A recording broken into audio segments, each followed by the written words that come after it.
আইনজীবী সমিতি নির্বাচন হয় প্রতি বছরই, কেমন আইনজীবী সমিতি নির্বাচন চাই?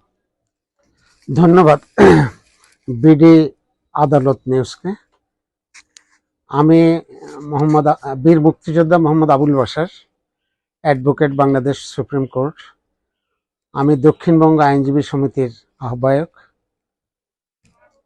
এই মুহূর্তে আইনজীবীদের যে নির্বাচন হচ্ছে, আমি মনে করি সকল আইনজীবীরা এই নির্বাচনে অংশগ্রহণ করে যাতে তাদের ভোটাধিকার প্রয়োগ করতে পারে, এমনি একটি অবস্থা থাকা প্রয়োজন।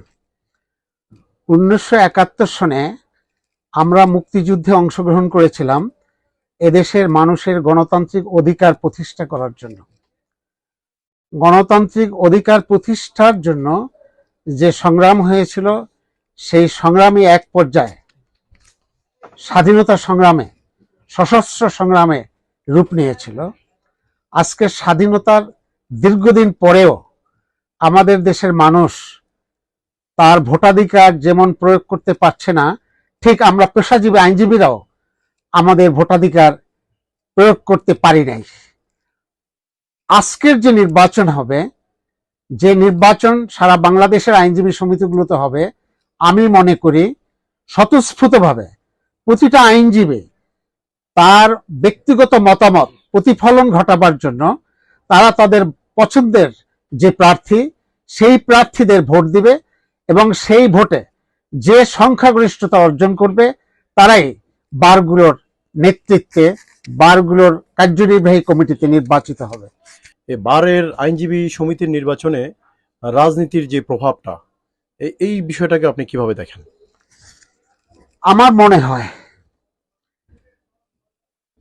আইনজীবীদের মধ্য থেকে যারা উপযুক্ত, যারা আইনজীবী হিসেবে দক্ষ, যারা সাধারণ আইনজীবীদের মাঝে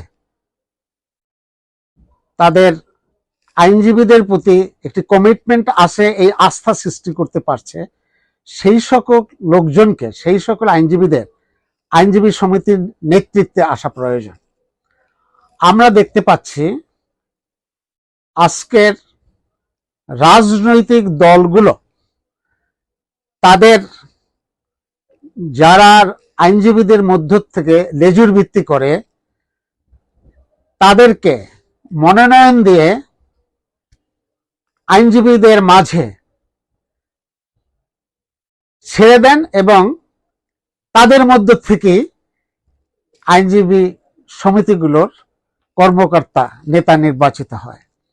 আমি মনে করি আইনজীবী হিসেবে আমরা একটি পেশাজীবী, আমাদের কোনো দলের লেজুর ভিত্তি না করে যারা নিরপেক্ষ আছে, যারা আইনজীবীদের প্রতিনিধিত্ব করার মতো যোগ্যতা রাখে, তাদেরকে আইনজীবী সমিতির নির্বাচনে অংশগ্রহণ করার সুযোগ দেওয়া উচিত এবং দলীয় নমিনেশন প্রথা বাতিল করা উচিত।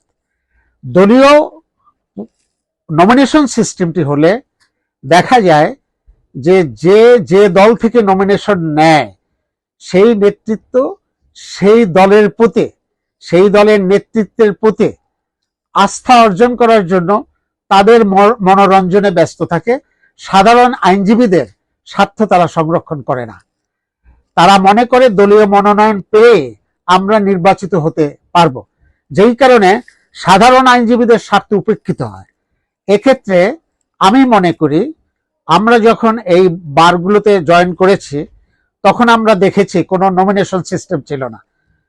আইনজীবীদের মধ্য থেকে যারা প্রতিযশা ছিল, যারা আইন অঙ্গনে যাদের বিকাশ ছিল, যারা আইনের উপরে দক্ষ ছিল, তাদেরকে সাধারণ আইনজীবীরা নির্বাচিত করত।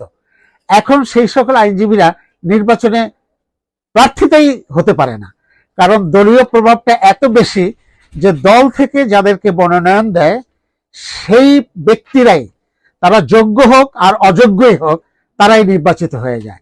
আর তারা নির্বাচিত হওয়ার আগে এবং পরে ব্যস্ত থাকে দলের নেত্রীদের, দলের নেতাদের পারপোজ সার্ভ করার জন্য।